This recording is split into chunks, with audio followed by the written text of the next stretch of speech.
8 फेरों का 8वां वचन। स्वाति ने इसी साल शहर के कॉलेज से पढ़ाई पूरी की है और अब उसके लिए जगह जगह से रिश्ते आने लगे हैं। स्वाति से ज़्यादा उसके रिश्तेदारों को उसकी शादी की चिंता है, इसीलिए जो भी स्वाति के घर आता वो किसी नए लड़के की खबर ज़रूर ले आता। अरे दीदी, ये फोटो देख के बताओ कैसा है।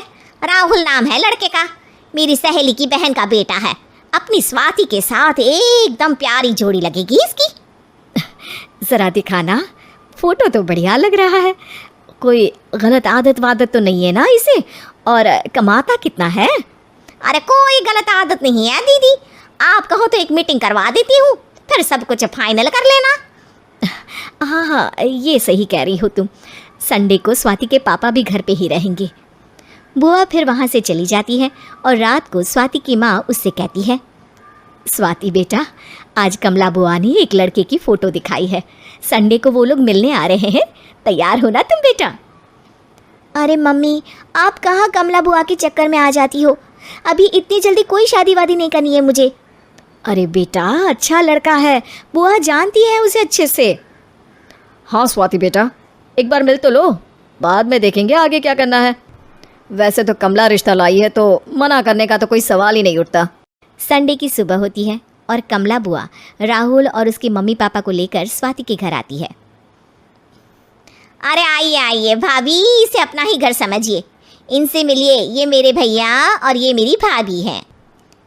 नमस्ते भाभी जी, ये है हमारा लड़का राहुल, सरकारी नौकरी की तैयारी कर रहा है ये। वैसे आपकी बेटी कहाँ है? अरे स्वाति बेटा, बाहर आ जाओ। वैसे कितनी पढ़ाई की है स्वाति ने? जी, पोस्ट ग्रेजुएट है हमारी बेटी साइंस में। ये सब तो ठीक है, पर घर संभालना जानती है या नहीं? हमें कौन सी इससे नौकरी करवानी है?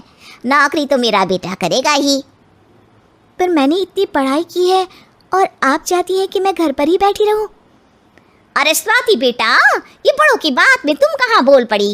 हम सब देख लेंगे क्या करना है क्या नहीं। हम तो इसी बात पर विश्वास करते हैं कि घर के लड़के घर में ही रहे तो ज़्यादा अच्छा रहता है।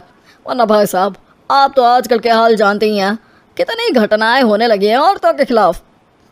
स्वाति बेटा, रसोई का काम तो पूरा जानती हो ना? शादी के बाद तुम्हें ही संभालना है वो सब। अरे बहुत अच्छा खाना बनाती है ये, आप सब लोग इसकी तारीफ करते नहीं थकेंगे। लो भाई, हो गई मीटिंग, अब शादी की तारीख फाइनल कर लेते हैं, क्यों भैया? भाई, हम तो पंडित जी से चर्चा करने के बाद ही तारीख फाइनल करेंगे। सालों से हम उनकी बातें मानते हुए आ रहे हैं। लड़के वाले और कमला बुआ की बातें सुनकर स्वाति एकदम नाराज़ हो जाती है और उसे लगने लगता है कि शादी के बाद उसे घर पर ही बैठना पड़ेगा। लेकिन घर वालों के आगे उसकी एक नहीं चलती और उसे शादी के लिए हाँ कहना पड़ता है। शादी का दिन आ जाता है और सब मंडप में जमा होते हैं। अब फेरों का समय हो गया है, अब कन्या अपने वर से 7 वचन मांगेगी। आप किसी धार्मिक आयोजन में जाएं तो मुझे भी ले जाएंगे। आप मेरे माता पिता का भी बराबरी से सम्मान करेंगे, हमेशा मेरा साथ निभाएंगे। आपको दोनों परिवार की जिम्मेदारियां बखूबी निभानी होगी। हर ज़रूरी बात में मेरी भी राय लेंगे। आप सभी गलत आदतों से दूर रहेंगे। आप मेरे अलावा किसी और औरत से कोई गलत संबंध नहीं बांधेंगे। ये 7 वचन पूरे हुए, वर क्या तुम्हें ये सारे वचन मंजूर है? जी हाँ पंडित जी, मैं सारे वचन अच्छी तरीके से निभाऊंगा। अरे वाह वाह, बढ़िया तरीके से सब काम संपन्न हो गया। तो इसी के साथ विवाह संपन्न हुआ और आज से ये दोनों पति पत्नी हुए। 1 मिनट पंडित जी, अभी एक वचन लेना बाकी है। अब कौन सा वचन है बेटा? मैं अब हमेशा के लिए किसी दूसरे घर में जाने वाली हूँ, तो पति के अलावा मैं अपने सास ससुर से भी एक वचन लेना चाहूँगी। अब कहो बेटी। मैं ये चाहती हूँ कि मुझ पर किसी बात की कोई पाबंदी नहीं लगाई जाएगी। मुझे सब कुछ करने की आज़ादी होगी और मैं भी विश्वास दिलाती हूँ कि मैं एक अच्छी बहू बन के दिखाऊँगी। स्वाति की बात सुनकर उसके सास ससुर एकदम चौंक जाते हैं और कुछ बोल नहीं पाते कि उतने में कमला बुआ बोल पड़ती है। अरे बेटा, ये भी कोई कहने की बात है? रानी बन के रहोगी तुम तो। वचन देने से पहले सोच लीजिए, क्योंकि शास्त्रों में वचन ना निभाने वालों के लिए नरक से भी बदतर सजा लिखी है।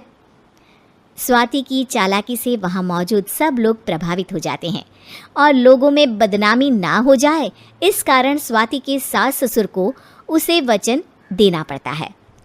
और कैसी अपशकुन वाली बातें कर रहे हैं आप पंडित जी? हमें मंजूर है बेटा तुम्हारी शर्त। स्वाति अपनी समझदारी से अपनी बात अपने ससुराल वालों से मनवा लेती है और खुशी खुशी राहुल से शादी कर लेती है। अब से हर शादी में मैं खुद 8 वचन दिलवाऊंगा। ओम मंगलम मंगलम मंगलम।